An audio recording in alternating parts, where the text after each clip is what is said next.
સુરતમાં દરરોજ હત્યાની ઘટના સામે આવી રહી છે, જેમાં પારિવારિક ઝઘડામાં હત્યા થતી હોવાની વધુ ઘટના થોડા દિવસોથી સામે આવી રહી છે. સુરતના ગોળાદર વિસ્તારમાં આવેલા દીદગામ સન્ડે લગુન હાઇટ્સમાં રહેતા પતિ જયસુખ અને પત્ની નમ્રતાબેનનો ઝઘડો થયો હતો.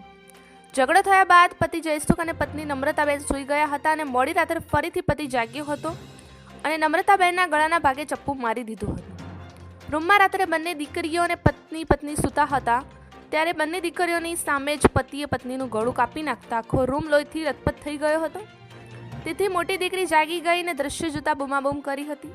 બાળકીએ તેમના દાદાને ઉઠાડ્યા હતા અને સમગ્ર વાત કહી માતાને હોસ્પિટલ લઈ ગયા હતા, જ્યાં ફરજ પરના તબીબી નમ્રતાબેને મૃત જાહેર કર્યા હતા. સમગ્ર ઘટનાની વાત કરીએ તો જયસુખભાઈને છેલ્લા થોડા દિવસથી દારૂની લત લાગી ગઈ હતી અને કામે પણ જતા હતા. પતિ પત્ની વચ્ચે ઝઘડાઓ થતા રહેતા હતા. ગત રાત્રે ઝઘડો થયા બાદ જયસુખભાઈએ નમ્રતાબેને ચપ્પુ મારી દીધું હતું. આ ઘટના બની ત્યારે જયસુખ દારૂના નશામાં હોવાની આશંકા સેવાઈ રહી છે. ઘટનાને પગલે પોલીસને જાણ કરતા પોલીસે હત્યારા પતિ જયસુખની ધરપકડ કરીને કાયદેસરની કાર્યવાહી હાથ ધરી છે. રિપોર્ટર સુનિલ ગાંજાવાલા, સુરત.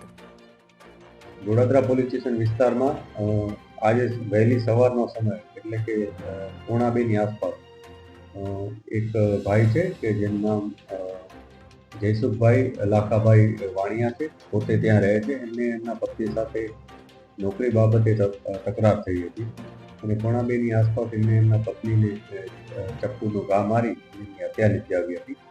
પોલીસે ત્યારબાદ ઇન્ફોર્મેશન મળતા તરત જ એફઆઈઆરની કાર્યવાહી શરૂ કરી અને મેડિકલ પીએમ માટે એમને ત્યાં મોકલી આપેલ છે ડેડ બોડીને.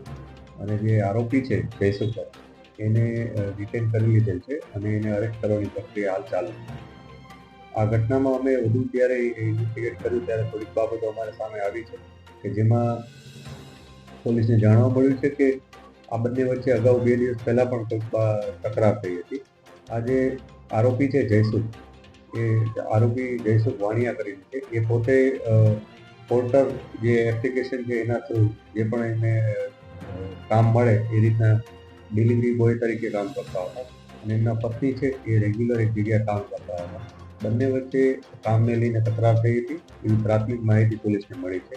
આ જે પણ ડિટેલ છે અમે એને એકવાર ક્રોસ વેરીફાઈ કરીશું અને આ ઘટનામાં ખરેખર શું સત્ય છે એના માટેની એવિડન્સ જે પણ મળશે એ જો આગળની કાર્યવાહી કરીશું.